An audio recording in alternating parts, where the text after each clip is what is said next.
Welcome back to Pro Cycling Manager 2024 for the 4th episode of our REMBE Pro Cycling career mode. Last episode went okay. We rode the Tour of Turkey, 8-day stage race. We won a stage in that, but the other sprints in that weren't very successful. But we did complete our sponsor objective that episode, Ashburn Frankfurt U23, a top 10. In today's episode, we'll do some more racing, starting off with the Flèche du Sud, a 5-day stage race with some intriguing stages. And after that, we take on another sponsor objective, Rundum Köln. And in that race, we have to get a top 10, so fairly similar towards Ashburn Frankfurt U23. But before I continue, REMBE, the sponsor of our team, is also the sponsor of this series. And I'm fairly certain the majority of you don't actually know what REMBE is or does. Basically, they provide explosion and process safety across many different industries, from the food industry to the aerospace industry. But probably more relevant to these videos, REMBE tries to be involved, very involved even, in the local sports sector. They also support Robert Feustemann, a German track sprinter, bronze medalist at the Olympics in 2012 and an ex-world champion in the team sprint. And they also sponsor a children's mountain bike racing series called the REMBE Kids Trophy. Anyway, you can find the link to REMBE's YouTube channel in the description below. Go show them some love. So, first race, Flèche du Sud, 5-day stage race, starting off with a sprint stage, a punchy race afterwards, punchy/climby stage 3, then a time trial of 18 kilometers, not very likable, and then finally a sprint stage again. When it comes to the sprints, we have the duo of Jacob Scott, the punchy sprinter, and Dominic Wise, the flat sprinter. And I'm actually not sure who will go for in GC because Jago's on paper the better climber, but that stage 3 didn't look that crazy either. So Jacob Scott's punchy abilities might also work for that, but hey, that's a stage that will come in the future. Let's focus on the first one first. Now, the competition seems quite doable. 174 sprinter in Simon de Heers, but outside of that, the competition is relatively on our level. Oh la la, we are starting with a +3 on sprint when it comes to Dominic Wise, so 72 sprint. Scott with a -1 today stays on 69, so it's gonna be for Dominic Wise today. So with about 20 kilometers left, we've got our 5-man sprint train with Wise at the back, but you might remember last episode in the Tour of Turkey, my sprints didn't go very well because I was sprinting with my lead out and with my sprinter, and when I launched my sprinter out of the wheel of my lead out, he lost the wheel of my lead out. So that's not ideal. Today I'll try it differently by not sprinting with my lead out, but using effort cursor 99 instead. 3 kilometers to go. We've got Nihus at the front. We've got Scott in the wheel looking good right now. 99, that's what we want to do. Scott almost, not yet, not yet, not yet. He can do it right now on 99. Nihus out of the way. Wise in the wheel of Scott. Hopefully this method works. And we're going to launch right now before this downhill starts. On the right, we've got 40 Watts. We are on the left with Dominic Wise. We're going to try and move up. This didn't go great, but I feel like it went better than last time. I'm not sure.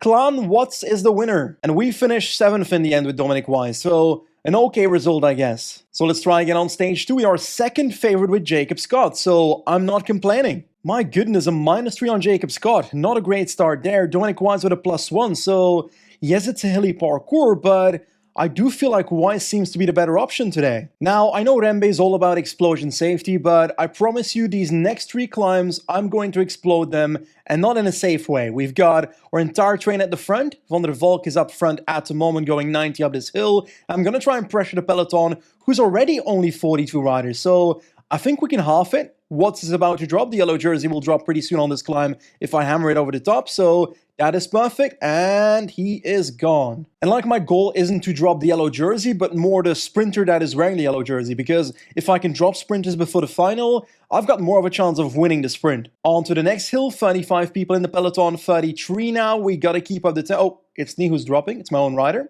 Not great, but hey, we're going over the top. Van der Valk's almost done, so Tom can take over. 33 people in here. Hopefully we can thin that down to like 25, but looks like it's only our riders dropping, Lucas and Tom. Bit of a split in the peloton. Almost. We're going to keep going on 85 right now. Last 1.5 kilometers. Scott leading out Wise. We're going to wait a little longer. Let's go right now. Wise on the left side. Loses the wheel of Scott again. That's odd. Crockett on the left. That was a failure again. Muller takes it, I think, ahead of Casper Andersen. And we've got to finish off 2 riders in the top 10. That's not what we wanted, I guess. Yeah, 6th and 8th with Scott and Wise. That's not perfect. When it comes to GC, we are in the top 23 with 3 people, which I kind of want to keep Yago up there together with Jacob Scott because those are my two options for GC. I guess our pacing paid off somewhat because a rider like Simon Dalby 71 Hill is dropped. And ironically, he's actually the favorite for this third stage. So Yago has a +1, Jacob Scott has a -1, so I decided to go in the breakaway with Nihus because I feel like I do want to be represented up the road. Anyway, the break is allowed to go, 2 minutes on the peloton, KOM point incoming. I don't actually care about the points, but I will need to follow attacks just to be able to stay in the group, which is kind of annoying in Pro Cycling Manager. My aim is to stay with them, and that's the only goal I have, because I'm here for the stage. There we go, third KOM point survived. In the peloton, they were actually chasing us. 2 minutes down, the gap was 4 minutes earlier, so looks like the break is probably not going to win the stage. Now, just to remind us, we've got 3 riders in the top 23 of GC, including our 2 leaders here, which is Scott and Yago. And reality is, on a finish like this, I don't actually believe that we can win from the peloton or even compete from the peloton with both of them. So I think I should try something more unorthodox where we have Nihus in the breakaway as a satellite rider.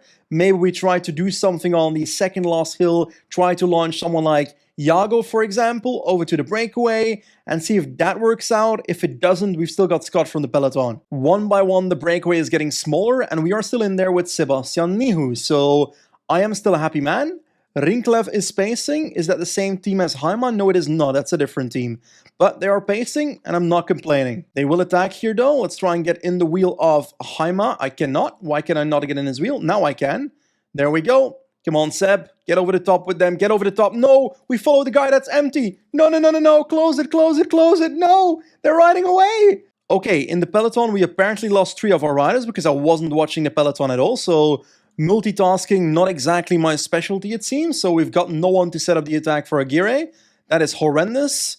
Nihus is trying to get up there at the front, which does not seem to be working. So he might not even be in front of the peloton anymore at the top of the next climb. So my plan's already falling in the water before the climb even starts. Tempo when the peloton is going up. I can't launch Aguirre under a tempo like this. It's way too fast for us.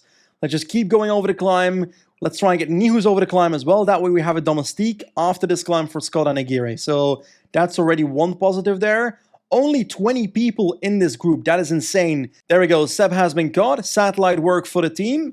And he's almost done for, so Scott will take over soon. We're going for Yago today. Here we go, 3K to go. Scott is now pacing. Seb, don't block us. There we go. Tempo will go up here, so let's try and use Scott on 88. Energy gels on both. We've got an attack by Blackmore. We cannot really follow that, so I'm doing my own tempo to try and get Yago as close as possible. Maximize our finishing position. Let's keep it on 90 with Scott. 91 maybe. Let's try and go a bit harder. We're gonna finish in the top 10 today, and we're dropping riders still, so this is looking good. Let's go 96 with Scott. Is that too fast? Maybe not. Let's keep going, let's keep going, let's keep going. Yago in the wheel can launch right now. Come on, Yago, get second. Dalby tries to come around. Joseph Blackmore wins. Yago's gonna finish second. There we go, let's celebrate that. Why not? Come on, celebrate. Can I not celebrate? I'm happy with my second place. Come on, guys. Yes, it's not a victory, but I think we can only be happy here because a podium for Yago on this Queen stage of Flèche du Sud is exactly what I was hoping for. And GC-wise, we're now second as well, so let's try to defend that. Wait. Several teams are showing a strong interest in signing my rider, Jacob Scott. To continue talks and to keep you on the list, I've increased his cost, which will now be 7 points. Really? Yeah, really? 7 points. We've now got -2 points remaining. Scott is trying to milk us dry. Anyway, my main focus when it comes to transfer dossiers will be trying to extend the riders we have in the team, in addition to signing the 4 we have already selected. Oh god, I forgot there was a time trial in this race, a 19-kilometer one as well. So yeah, defending this spot with Yago and Scott, that's gonna be impossible. Yago with 59 time trial, Jacob Scott with 63. Let's hope we can stick in the top 10. Sebastian is probably our only rider that can actually time trial. He's got 69 TT on the day, so shouldn't actually be too bad. So I'm going to put him on 86 at the start because it is slightly uphill. Note, I do not remember how to do time trial, so I guess we're just winging it. Here we go, first intermediate coming up, the only intermediate actually, and we've got a 4th place on 7 seconds, so we are competing. Come on, Seb, you can pass your teammate here. Get in the draft, in the final kilometer. 87, 88, 89, 90, 99, and we run it towards 4th place at the moment. So maybe a top 10 in the end? In the end, 12th for Seb, and I don't even want to know where the rest finished. Like 48th for Jacob Scott on 2 minutes 20. So when it comes to GC, we're actually still in the top 10 with both riders. How? How is that possible? Scott and Iago still in there, so I'm celebrating. Now, the final stage of Flèche du Sud is a flat sprint stage, so we're just gonna try our best and try to win the stage. 7 kilometers to go, we've got a four-man train. Weiss not directly in the wheel of Scott, so let's hope that fixes itself. Tom van der Valk doing the lead out as we speak. Jan-Mark Temmen ready to launch after him, so that's right about now. There we go. Tom, get out of the bloody way. And Weiss, get to the wheel of Scott, my friend. You're kind of in the middle of the washing machine right now, but let's hope we can fix that. Energy gels on our lead out and our sprinter. Once again, I'm going to use the Effort Cast 99 move on Scott instead of sprinting. Right now, Weiss in the wheel. Perfection. Don't block, Temmen. Don't block. We're going to launch with Weiss as soon as it seems plausible. About right now with about 1.4 to go. Scott is also in the running. Nah. We're actually moving up. Nah. Crockett is winning. I can't believe it. We finished 14th. That's absolutely horrible. That is just so fucking bad.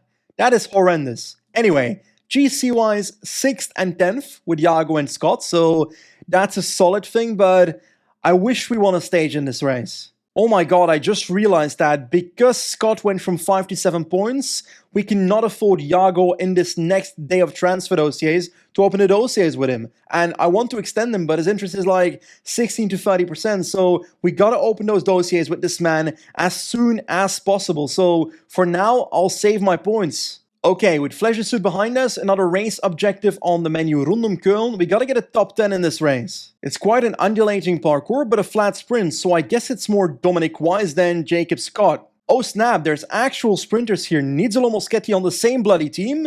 Blikra and Van den Berg here as well, so 4 sprinters of 76 and above.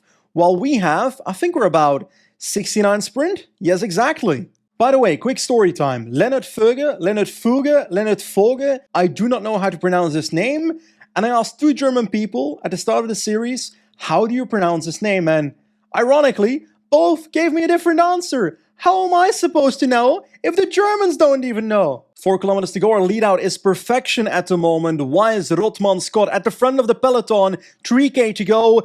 We're gonna have to go early with Rotman. Not perfection anymore, Come on, Scott in the wheel. We're still looking okay. We have to launch at about right now. There we go. We've got Blikra van den Berg. Why are we so slow? Jacob? Why do we suck at this game?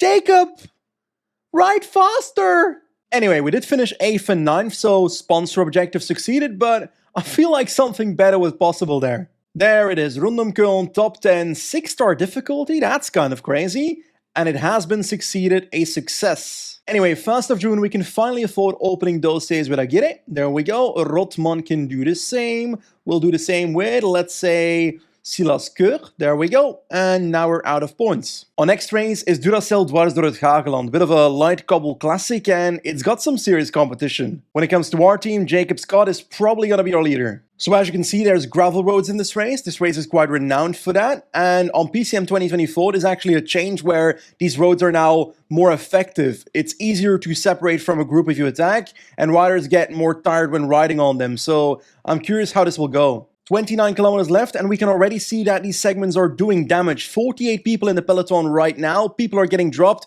Fuge has a puncture, but he's done his work, so no big deal. Julian Brown trying to hammer it a little more on these segments to keep ourselves in position and maybe do some damage. One by one, riders are dropping under the tempo of Tom van der Valk, so that is good. Only 4 riders left though with about 19k to go, but I think that should be enough. There we go. Breakaway caught. Gerhard can go. Let's keep 85 until the end of this sector. Last 2.5 kilometers, Wright doing the lead out for Scott. Let's launch pretty soon with Wright.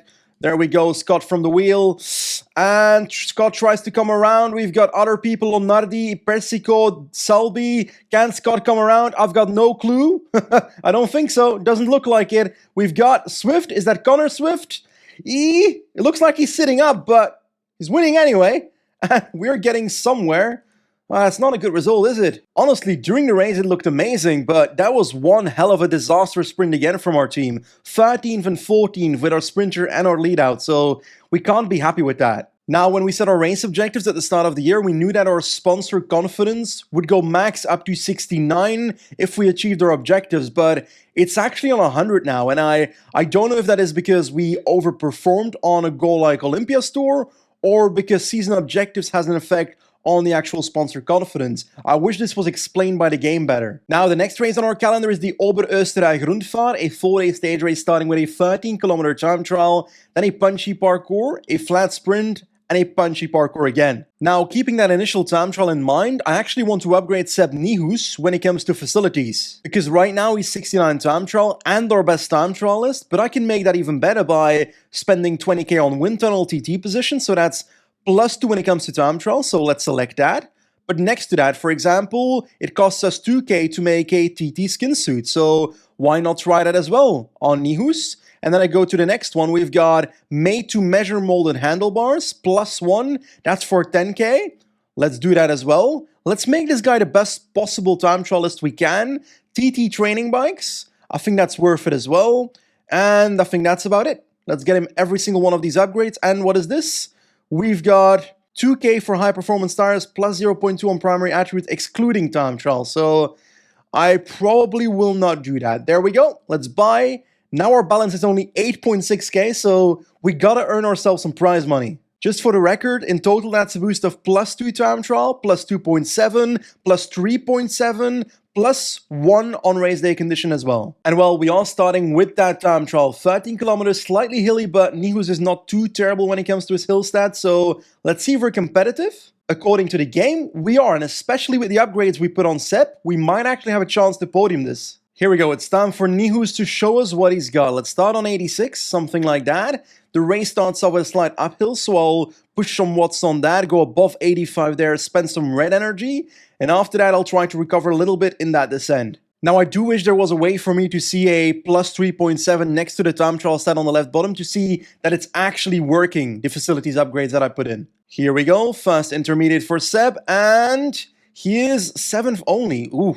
That's terrible. Last 500 meters for Seb. I'm going to up it towards 90. And now towards 99. There we go. Final sprint. And still 7th. I expected better. Are we sure these upgrades work? Or do I just suck at time trials? That's also possible. Hermann Pernsteiner won. I forgot that guy existed. We've got Appelbaum in 16th. And we have Seb in 28th. So that is far from the result I expected on this time trial. And I don't know. Do these facilities even work? I don't know. Anyway, on to stage 2 then. We've got a punchy parkour, but the final 10 kilometers kind of looks like a hill with a sprint on top, so maybe Jacob Scott can survive and go for a sprint, otherwise maybe Paul Wright. At the moment we are 27 kilometers from the finish on this steep hill, and the tempo is actually not too high because a sprinter is spacing. In our team we've got Borej with a +2, so that's 71 hill on the day, Scott with 69, but he's got that sprint. Paul Wright with 71, Appelbaum with 72, so we've got options, which makes it hard for me to choose who to protect. But hey, the tempo on this climb was relatively passive, so we survived with everyone, so I'm looking at a potential lead out for Scott on that final climb at the moment. We've got an attack by Marty, we've got Blackmore responding, so maybe it's a lead out, I don't know. Looks like they're responding to each other, that is odd. I'm just trying to keep tempo with Leonard Föge. I'm going to take over with Nihus as we speak, and hopefully we can kind of keep Blackmore inside at the moment. Remember when I said I would like to keep Blackmore inside? The game took it too seriously. There is fog everywhere. I can't see anything right now. Yago takes over. Oh my god, it's only 3.5 kilometers to go, so energy shells on everybody. I gotta pause for this. I gotta get everybody on 99. And I gotta get ready to lead out Scott, because right now it's looking okay for him. So that is perfect. 99 on Yago. Is that too much? Yes, that's too much, but keep going. Where are the enemies? Where are they? They're behind us? Have we caught them? I do not know. Let's keep going. We've got Appelbaum right now. Actually, Borej can do that. Appelbaum out of the way. Wright is ready as well. And Scott can launch a sprint. There we go. Everybody sprint. Everybody. Just everybody sprint. Come on, Scott. Borej. Borej. Right? Wright's gonna win! A 1-2 for REMBE Pro Cycling. Paul Wright and Julian Borej ahead of Levaux. I think we played that really well. It's actually been a while since I won, so it gives me a bit of confidence when it comes to the game again. Paul Wright delivers, and we get that 4th stage win? Wait. Iago, what happened? This rider's agent increased his cost from 5 to 7? Iago, you haven't done anything recently. Why would your agent increase your price? Come on. We've got 4 riders to extend still, so let us select Julian Brown. We also select Jan-Mark Temmen, and then in the future we also need to open dossiers with Vogge and with Gerhard. Stage 3 is a bit of an odd one because there's quite a bit of climbing on the parkour, but the last 40-ish kilometers looks to be flat, so on paper it should be a sprint. And according to the game, we are nowhere near the favorite, so let's try and prove them wrong. Honestly, I didn't feel like doing nothing all day, so I decided to go in the breakaway with Sepp Nijhuis. Has a great day. Gebhardt, Merseburg, Morrissey, and Dressler, a 5-man German breakaway. I am actually going to go for the KOM points because the leader of the KOM jersey is only on 16 points and every single second cat climb, and we've got 2 of them, is 10 points. So let's attack right now with Nijhuis. Come on. Let's go 99 pretty soon. Right now. Come on. All out. Merseburg. No. I don't know. We did it! Yes! 10 points! 1.2 kilometers to go. On to the next one. We are ready and we will launch pretty soon. Right now in this corner. Not on full yet. Let's wait. Let's launch. Keep going. We're gonna run out. No! We are leading though. 16 points. Shared lead with Merseburg and Tene, but we are still in the competition. Why am I so invested in this stupid KOM jersey? The last KOM point is a fat cat KOM point on the steepest segment of the climb right now. 5 riders in this group. Let's launch already a little bit. Let's see if we can hurt them before the sprint even starts. 1 kilometer to go. Almost. We're gonna launch right now. It's not the steepest of sprints. There we go. Come on. Hold till the line. Go. We got second, I think. I'm not sure. We get 22 points in the KOM classification, so we are leading. For the rest of the stage in the breakaway, Nijhuis' goal is to make it as hard as possible for the peloton to catch him. So 80, 85, I don't care, full cooperation. This way we are hurting the teammates of the opposing sprinters, making it easier for our train to be the best at the end of the stage. The breakaway is falling apart. Gap on the peloton, 35 seconds. Sepp is done for. Merseburg is done for. Gebhardt is done for, but we fought valiantly. Last 4.5 kilometers, Paul Wright, Henry Appelbaum, and Jacob Scott for the final lead out. Let's see what we're doing here. I think we should be able to get a decent result here, but the competition here is notable. Let's launch with Henry. Paul Wright out of the way, my friend. We've got a bit of a gap on the others, so that is perfection. We're gonna go at about 1.3 kilometers to go, I think. So launch right now. We've got Cotte on the left. We've got Appelbaum in the middle. Scott on the right getting absolutely swamped. And Matteo Malucelli will be the victor today. And we are in Narnia, so that's not great. 14th with Jacob Scott, 15th with Appelbaum. I think there's only one conclusion we can make, and that's that our boys are too slow. And that's pretty sad.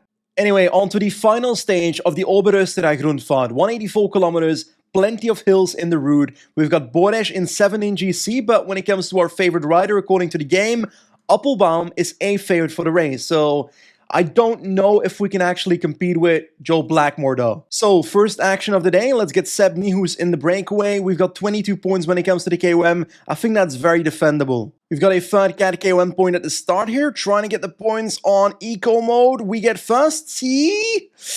I don't know if we did, but we got some points, so I'm not complaining. Next KOM point, 900 meters to go. We've got a launch on the left side, so let's launch as well. There we go, and let's go all out now in the last segment. Let's at least get some points. I don't think we do. 0 points on that one. That's not ideal. The tempo on the second cat climb that gives 10 points, a very steep one, is actually quite a bit harder in that breakaway. I'm hoping in the peloton that I can follow the boys that are making moves here, but in the breakaway I got a launch. Almost kind of too late with it. And let's hope we've got energy left in the final segment because this is very steep. Oh my god, I'm running out of energy.